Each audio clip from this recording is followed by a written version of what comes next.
Hi, good morning, my dear student. Today we are going to discuss your class 12th history, chapter 7, and imperial capital of Vijayanagar. Okay, dear student, we will continue this chapter because in my last video we have discussed this. आज video हमने इस पर बात की थी. हम इस chapter को आज फिर कंटिन्यू करेंगे आगे के कुछ टॉपिक से. Okay class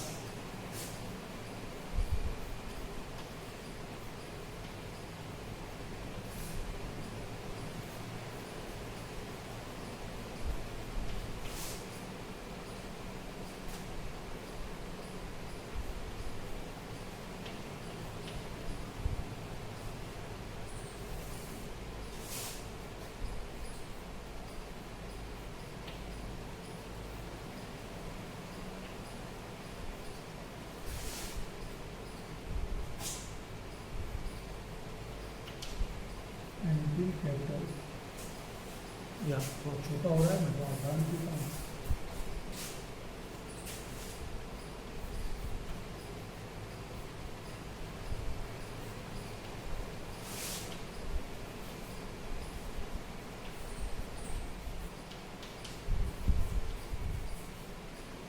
capital of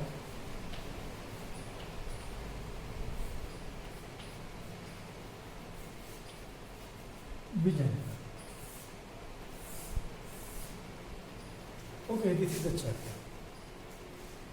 We will read this. हम इसको an imperial capital of Vijayanagar को आज पढ़ेंगे. हमने कुछ पॉइंट्स को डिस्कस किया था. इस टॉपिक में विजयनगर में हमने आपको पहले भी बताया था कि 1336 सल्तनत पीरियड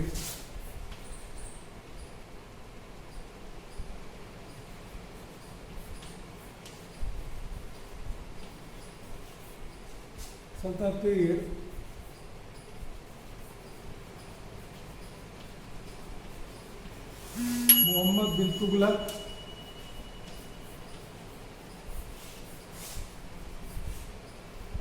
के समय में साउदर्न पार्ट ऑफ इंडिया में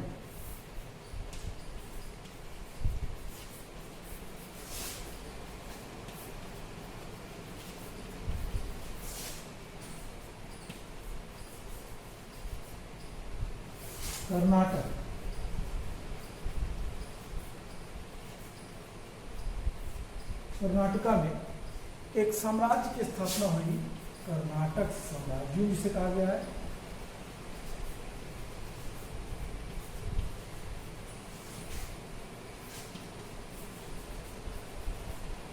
कर्नाटक साम्राज्यों इसे कर्नाटक साम्राज्यों के साथ साथ इसे ही विजयनगर कहा गया.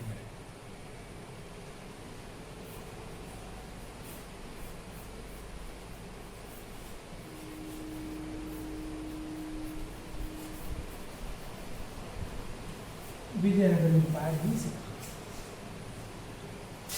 अभिलेखों में while historians use the term Vijayanagar Empire, contemporaries described as the Karnataka साम्राज्य.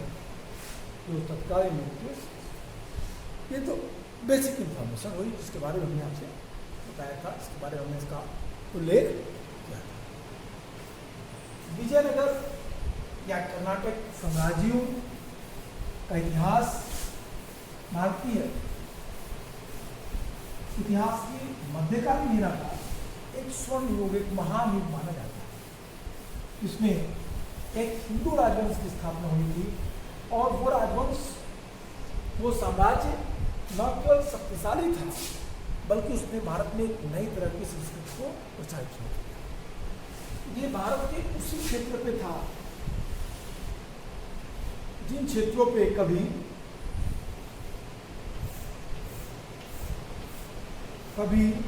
चोला डायनेस्टी फैली हुई थी. चोला डायनेस्टी का विस्तार था.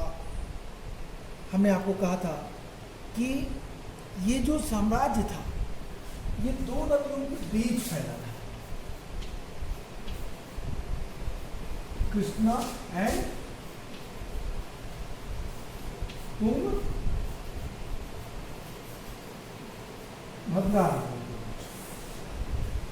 कृष्णा और तुंगभद्रा नदियों के बीच ये साम्राज्य विजयनगर का हमको विस्तार दिखाई देता है। साथ ही साथ यहाँ पे एक बात और मेंशन करना चाहूँगा कि ये आज या उस समय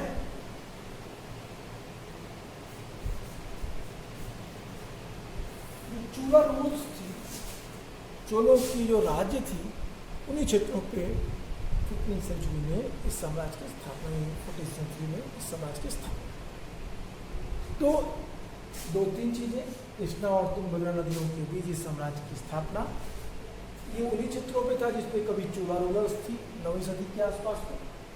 मोहम्मद बिन तुगलक के शासन काल में 1336 में विजयनगर साम्राज्य की स्थापना हुई। एक प्लेस था हम्पी, जिसको हस्तिनावती भी कहते हैं।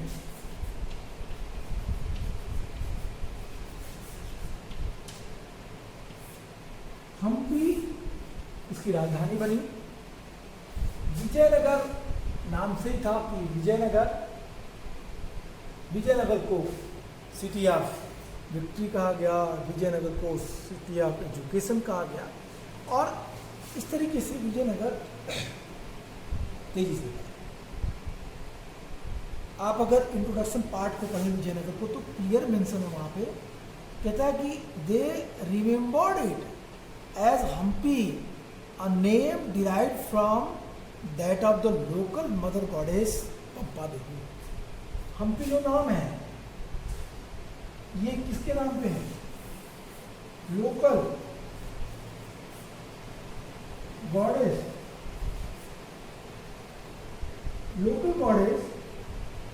जो पंपा देवी है वो वहां की लोकल गॉडेस थी।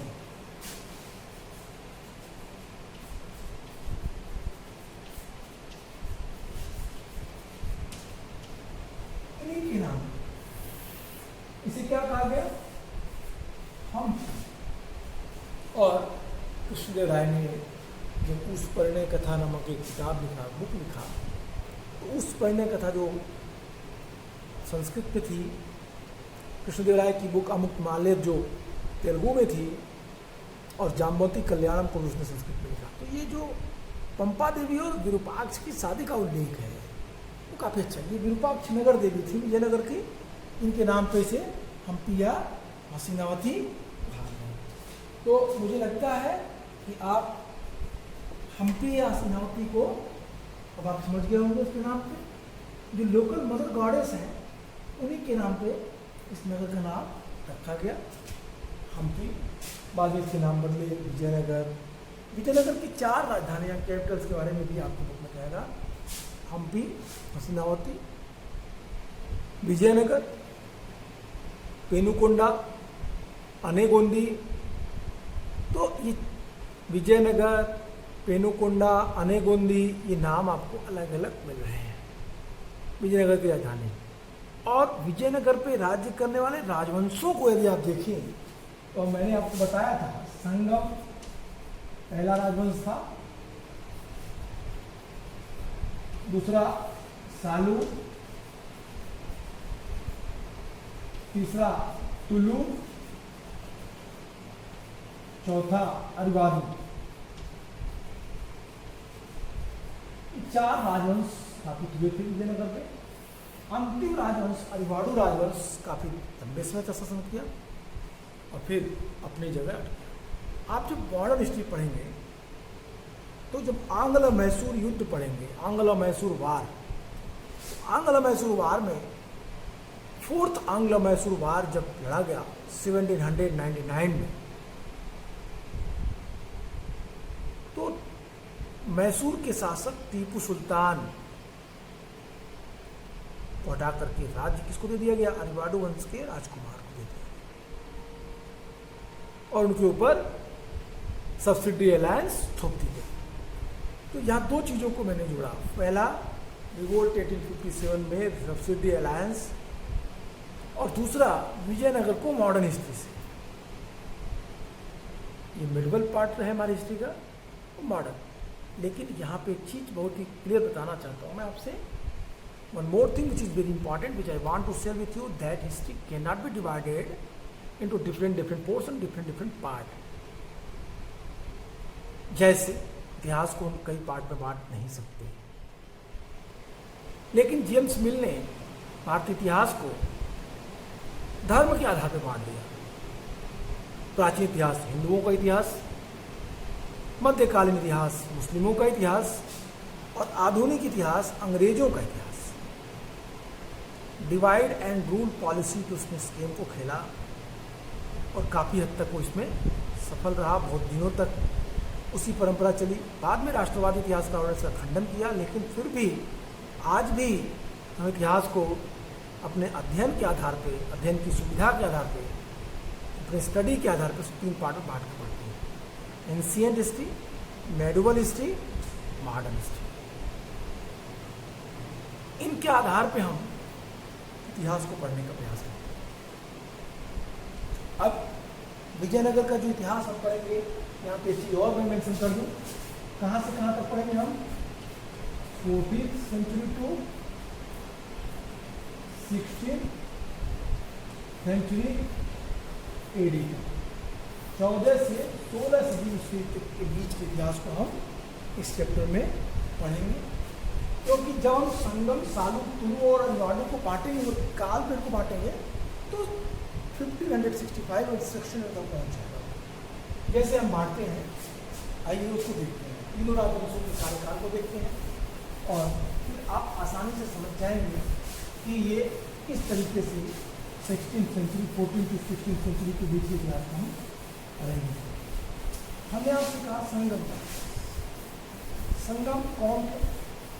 संगम was father of Harihar and Bukka, who was founder of Vijayanagar empire. Harihara और बुक्का के फादर का नाम था संगम। इनके नाम से विजयनगर में पहले साम्राज्य की स्थापना हुई, संगम राज्य। तो पहला राजवंश हुआ संगम।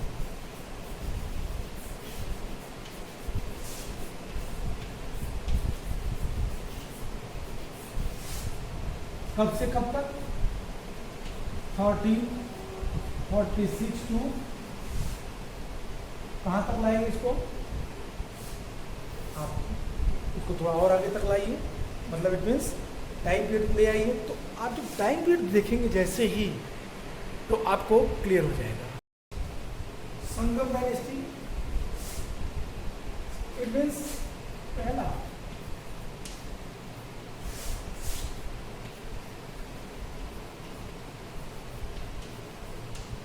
AD, second Salu,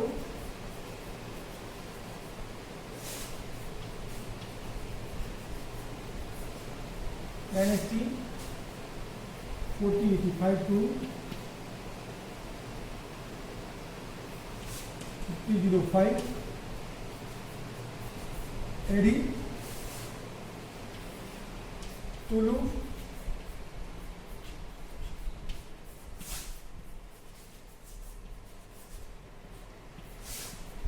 1505 to 1570 AD, और चौथा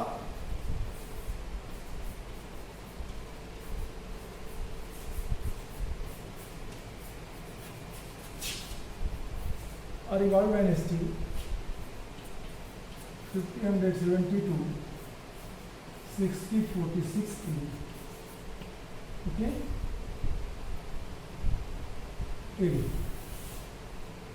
तो ये स्टार्टिंग 3036 टू 4085 और डिक्लाइन जो हो रहा है 6046। मीन्स अगर आप देखें तो एक डेट लिख लीजिए यहाँ से 3036 टू 6046।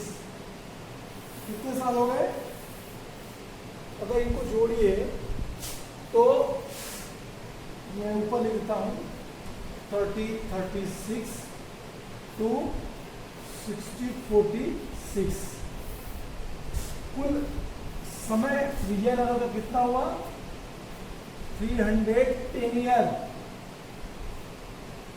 310 साल विजयनगर ने शासन किए। 310 ईयर तक विजयनगर ने शासन किया। तो ये पूरा विजयनगर का विस्तार मैंने हमको। यहाँ दो चीज़ें डेट के according I want to inform you that the 5055 to 5070 and the dynasty of Tuluva, that is a prominent dynasty in Vijayanagar. Why? Because the upper above top level में भी इसी राजवंश में पहुंचा और डिक्लाइन भी इसी राजवंश के समय। विजयनगर में कृष्णदेवराय के समय विजयनगर साम्राज्य अपने उच्चतम सीमा को प्राप्त किया और विजयनगर की मृत्यु के बाद विजयनगर के पुत्र अच्युतदेवराय और उसके जमाता रामराय के समय विजयनगर का डिक्लाइन हुआ, क्योंकि इसी समय क्या हुआ, इसी समय 5065 में तालीकोटा का युद्ध हुआ।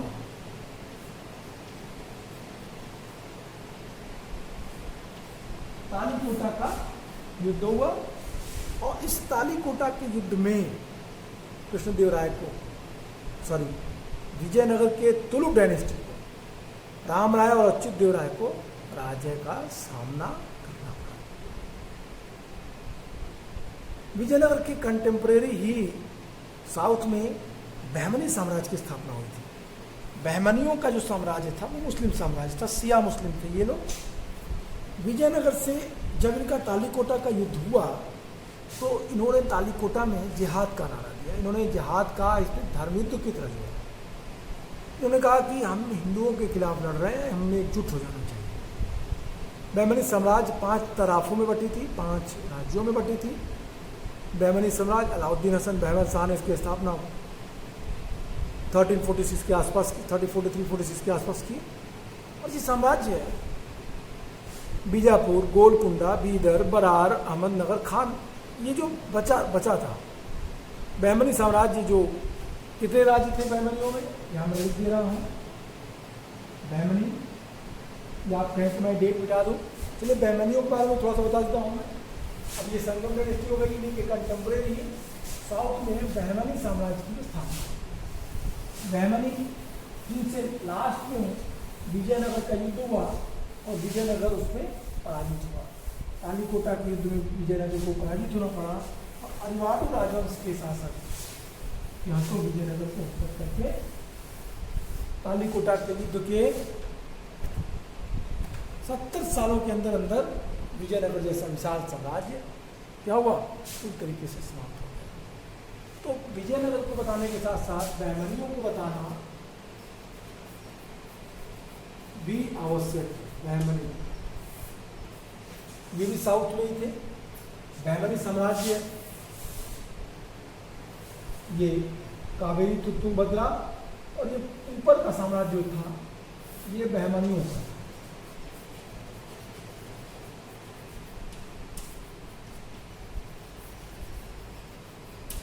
बहमनी एम्पायर। यहाँ पे एक छोटी सी जगह थी रायचूर दोआब, ये थोड़ा और मैं इसको और अंदर लाता हूँ। ये रीजन ये था रायचूर दोआब।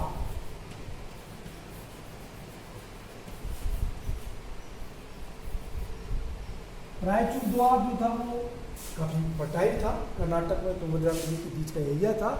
इसके लिए हमेशा बहमनी और विजयनगर के बीच युद्ध होते रहे। रायचूर दोआब को लेके ही हुआ तालीकोटा का और फाइनली विजयनगर को पूरी तरीके से समाप्त कर दिया।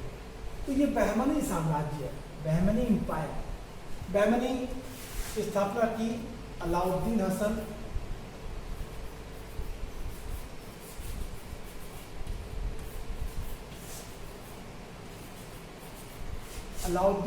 बहमन शाह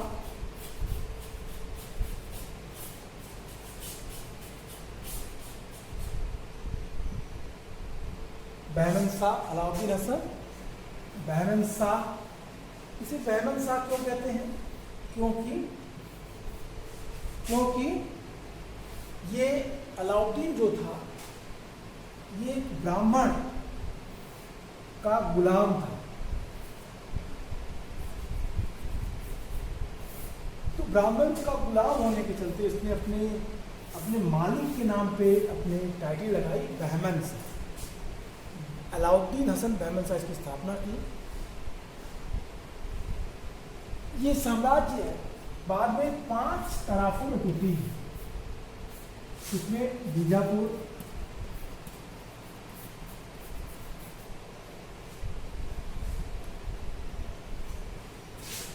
गोलकुंडा,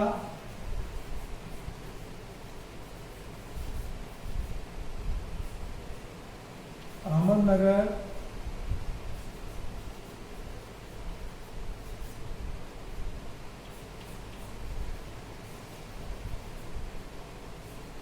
बीदर और बरार। तालीकोटा के युद्ध में बीजापुर, गोलकुंडा, अहमदनगर और बीदर थे। बरार उसमें नहीं था। अब बीजापुर में क्या था? कुतुबशाही राजवंश थी।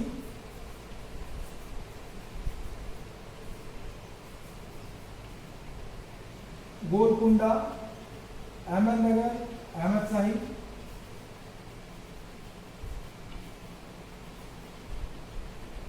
बीदर, वरीद शाही,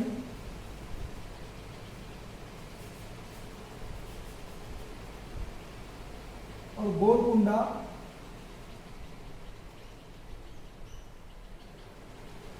ये तो राजाओं के नाम, इनके राजवंशों के नाम। अब इनको हटा देते हैं, अदरवाइज आप ज़्यादा कंफ्यूज होंगे क्योंकि आपके सिलेबस में नहीं है। सिर्फ आप सिंपल ही जानिए, बीजापुर, गोलकुंडा, अहमदनगर, बीदर और बरार 5 प्रांत थे बहमनी में। इसमें से 4 ने मिलकर के किसके अगेंस्ट? इसमें से 4 ने मिलकर के विजयनगर के अगेंस्ट काम किया, जो आपके क्लियर जो आपको दिखाई दिया। इसमें एक जो बाहर था वो था बरार, ये 5वां। इसमें तालीकोटा के युद्ध में जो 1565 में लड़ा गया, ये लोग एक साथ यूनाइट होके 5065 एडी में विजयनगर के अगेंस्ट युद्ध किए और विजयनगर को पूरी तरीके से जीत लिया। पर्सिवल स्पीयर लिखता फॉरगॉटन एम्पायर नामक अपने बुक में कि एक नगर इतनी बुरी तरह से बर्बाद हुआ जितना विजयनगर, ऐसा नगर कभी नहीं। विजयनगर के बर्बादी को, विजयनगर के जलते हुए को उसने अपनी आंखों से देखा था। इसका उल्लेख करता है फॉरगॉटन एम्पायर में। सीजर फ्रेडरिक उस समय गया था, उसने उसको देखा और फिर विजयनगर के बारे में उसने लिखा इन चीज़ों को। तो ये विजयनगर और बहमनी एक दूसरे से काफ़ी, आपको पता होगा, ये बहमनी फाइनली मुगलों के द्वारा जीत करके मुगल साम्राज्य में मिलाए गए। 6086 और 6087 बीजापुर और गोलकुंडा को औरंगजेब ने फाइनली जीता और जीत के मिला लिया अपने। तो ये एक इतिहास था। अभी हम विजयनगर को एक्सकवेशन के आधार पर देखेंगे, सोर्स देखेंगे कि विजयनगर का सोर्स, विजयनगर को जानने के लिए सोर्स क्या है हमारे पास। तो सोर्स के लिए आइए देखते हैं क्या है सोर्स।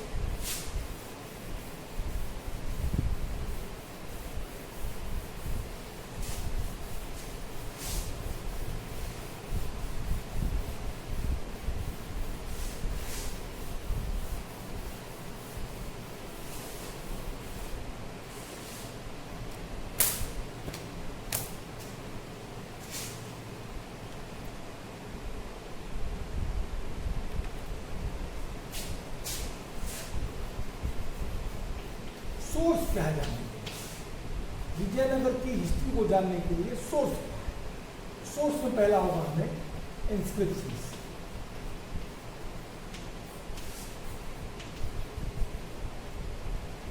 सेकेंड होगा हमारे पास लिटरेचर,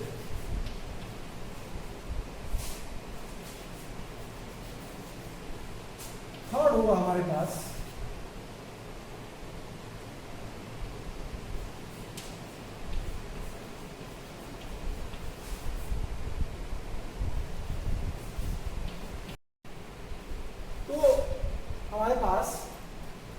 मैंने कहा कि सोर्स विजयनगर की हिस्ट्री जानने के लिए क्या है? Inscriptions, literature, archaeological findings. Archaeological findings में क्या क्या है? Buildings, architecture,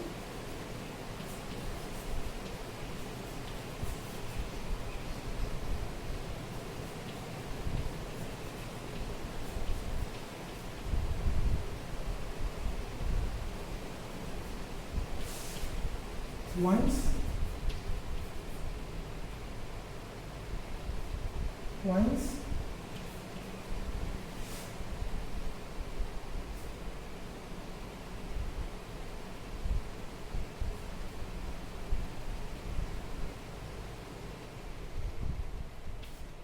and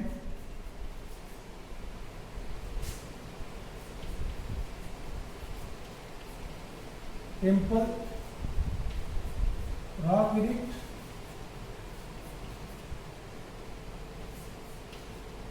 other.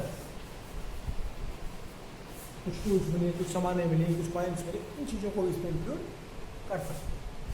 ये आर्कियोलॉजिकल फाइंडिंग्स हुई। इसके साथ और भी क्या चीज़ें जुड़ सकती हैं? हमें और चीज़ों, चौथे में हम लिख सकते हैं, फोर्थ में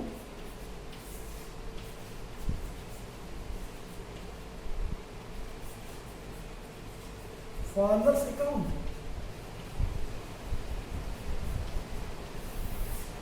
फॉरनर्स अकाउंट में आपके बुक में कई सारे फॉरनर्स के नाम आएंगे। आप जैसे ही पढ़ेंगे विजयनगर तो आपको निकोलो कुंटी, अब्दुल रज़ाक और Nikitin Barbosa, Caesar Frederick, Percival Spear, ऐसे तमाम नाम आपको मिलेंगे। निकितीन जिसने विजयनगर के बारे में लोगों ने लिखा, विजयनगर के बारे में लोगों ने बताया। ये सोर्स है जिसके आधार पर हम विजयनगर को समझ सकते हैं। लिटरेचर में काफ़ी लिटरेचर्स हैं। विजयनगर में लिटरेचर्स की बात करेंगे तो हमें Sanskrit literature, Telugu literature,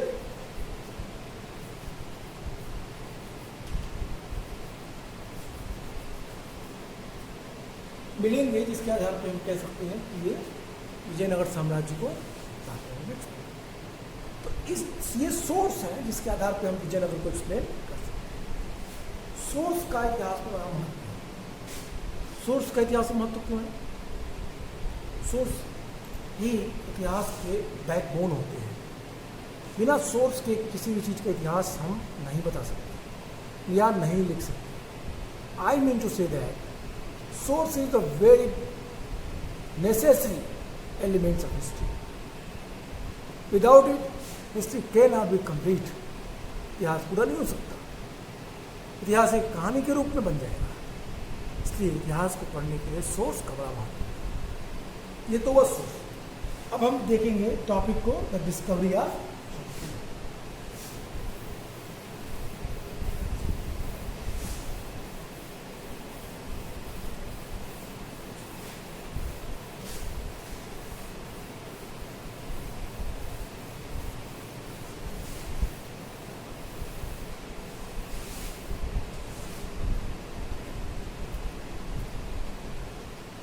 The discovery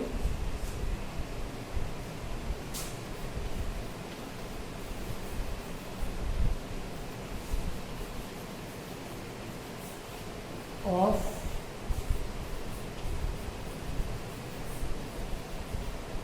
Hampi.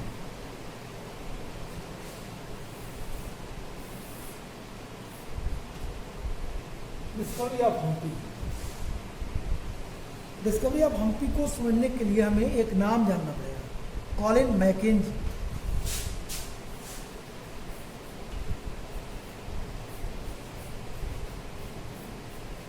Colin McKenzie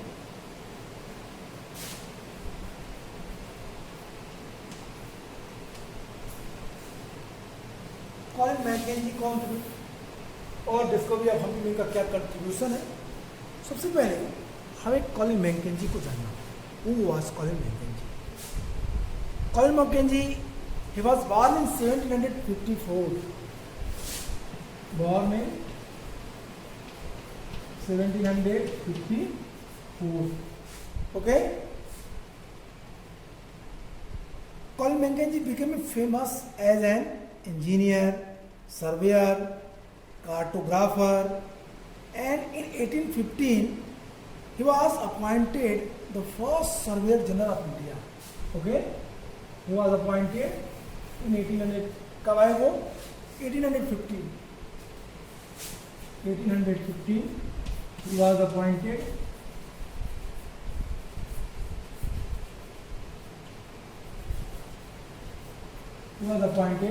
the Surveyor General of India. Appoint हुए वो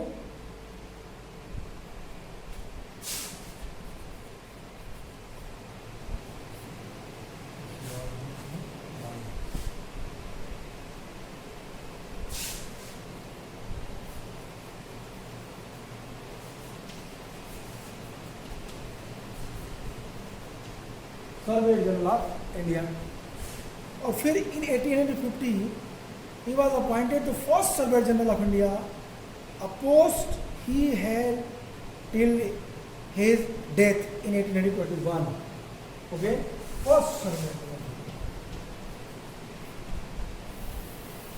और कब तक रहे? He held this post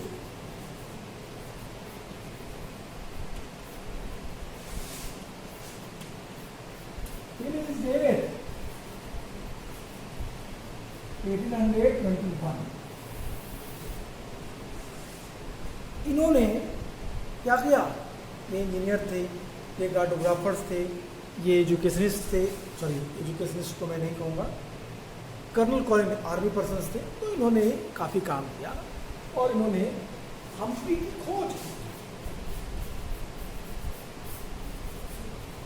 Hampi का एक्सप्लोरेशन, डिस्कवरी या हम्पी।